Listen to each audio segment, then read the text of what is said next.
Hello বন্ধুরা, শুভ সকাল। তো তোমরা সবাই কেমন আছো? আমার প্রত্যেক দিন সকাল হয় পেঁয়াজ ছাড়ানো নিয়ে। তো দেখো, প্রত্যেকটা দিন আমার চোখের জল পড়ে। আজকে 3টে বছর, এই কালী পুজো মানে 3 বছর আমাদের ব্যবসা। এই 3 বছর ধরে কিন্তু আমি পেঁয়াজ কাটি সকালবেলা, আর না হলে রাতের বেলা কেটে রাখি। তো রাতের বেলা কাটলে অতটা হয়, মানে অতটা হয় না, মানে কিন্তু সকালবেলা ঘুম থেকে উঠে যখন কাটি না, তখন ভীষণ চোখ জলে, ভীষণ। আর এই সারাদিন চোখ জ্বলাটা থাকবে।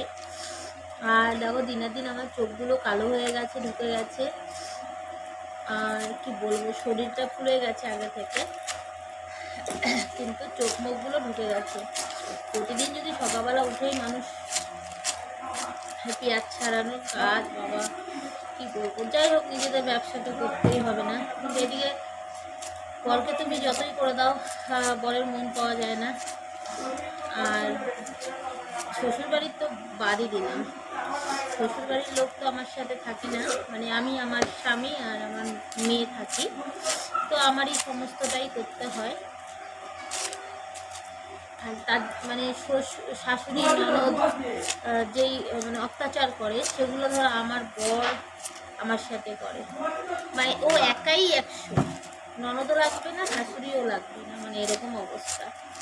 সব কাজ আমাকে দিয়ে করাবে, সব। দেখো এখন স্টিম সব পড়ে আছে, শুধু বাসি জামাটা ছেড়ে আমি বসে পড়লাম। নিজের জন্য একটু চুলও আঁচড়াতে পারি না, নিজে একটু। আমি দেখো, কোনো সময় ঘুরু তুলি না, কোনো পার্লারে যাই না, কোনো কিছু করি না নিজের জন্য, নিজের শখ। শুধু কি একটু ভিডিও বানাই, তাও আগে যেমন একটু সেজে গুজে করতাম সন্ধ্যের পরে গিয়ে দোকানে বেরোনোর পর। এখন দেখো, একদমই সময় পাই না, আমি একদমই সময় পাই না।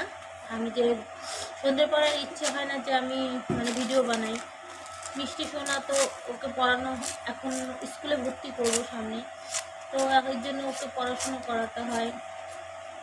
মানে আমার প্রচুর চাপ পড়ে গেছে, নিজের জন্য কোনো সময় বার করতে পারছি না। নিজে দিনার দিন কেমন হয়ে যাচ্ছি, সত্যি নিজেকে দেখলে আমার এখন অনেক খারাপ লাগে। জানি দুটো পয়সার জন্য দুটো ভালো খাবো, দুটো মানে ঘর ভাড়া দেবো, দিয়ে থাকতে হয়, তাই মানে সমস্ত দিক তাকিয়ে আর নিজের দিকে আর কিছু মনে হয় না। দুটো খেতে তো পারি, তাই ভেবে করি। তো বাড়িঘরটা যদি করতে পারি, তারপর অত চিন্তা নেই। তারপরে বাড়িঘরটার জন্যই এত কষ্ট, এত পরিশ্রম করছি।